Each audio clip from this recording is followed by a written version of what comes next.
I'm Jessica Minton for IB Times TV reporting from the New York Stock Exchange. The S&P 500 was headed for its worst month since September after falling below the 1,300 mark as a slew of economic data suggested that there's a stall in the U.S. economy. Kenneth Polcari, who's the managing director for ICAP Equities, is going to be speaking with us today about the data that was released this week, such as the GDP and Payrolls report, as well as Greece's future in the EU. Sluggish data and growing concerns over the European debt crisis weighed on U.S. stocks Thursday.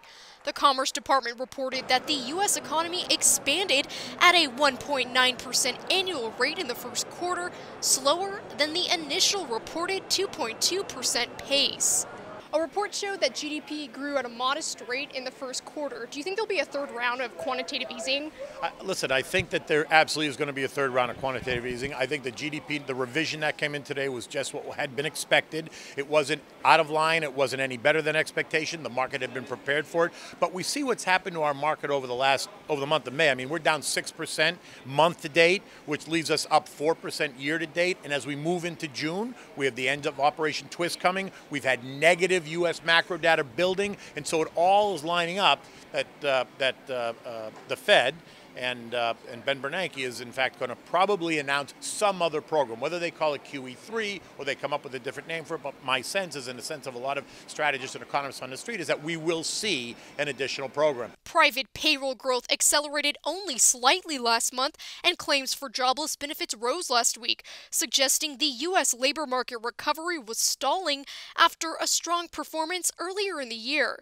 The report comes ahead of the government's closely watched employment report for May on Friday, which is expected to show non-farm payrolls increased 150,000, up from 115,000 in April. The unemployment rate and the non-farms payroll report is set to be released tomorrow, but the private payrolls report that was released today was basically less than expected. Do you think this signals a stall in the U.S. economy? Well, I do, but you have to understand, I am of that belief that we are rolling over, in fact, stalling. The ADP report today, in fact, came in at 133. The expectation was 150,000, so that's certainly not a positive number.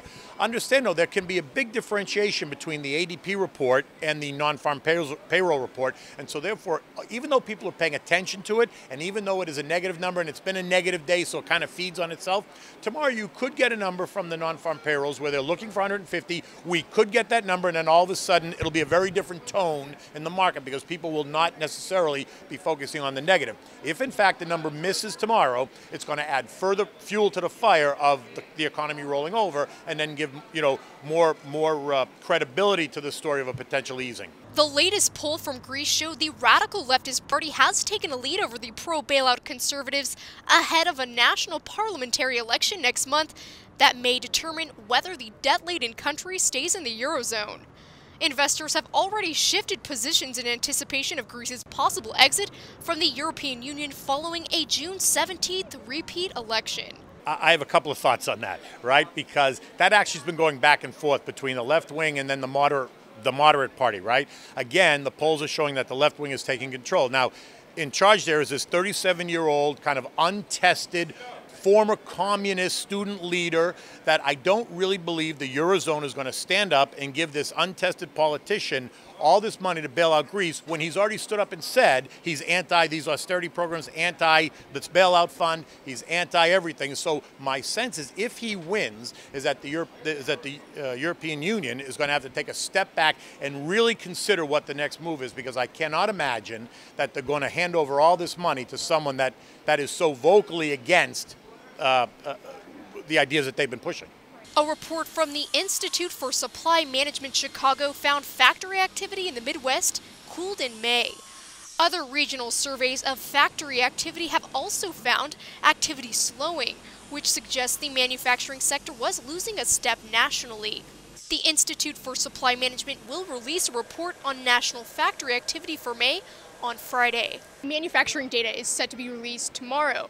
What are your predictions on that? What are you forecasting? Well, you know what? If it goes with all the other economic reports we've seen over the last month, they've all been rolling over. They've been flat to weaker than expected. I wouldn't expect any different tomorrow from that because all the other reports have been weaker. So how can one report be so positive when all the reports in front of it have been weaker? All the regional manufacturing surveys have missed the mark. So it's going to be hard to see how this one manufacturing report is all of a sudden going to start to show a positive sign when everything else has been so weak. So I would expect some weakness. The depth of that weakness, I'm not so sure, but I would expect it to be soft.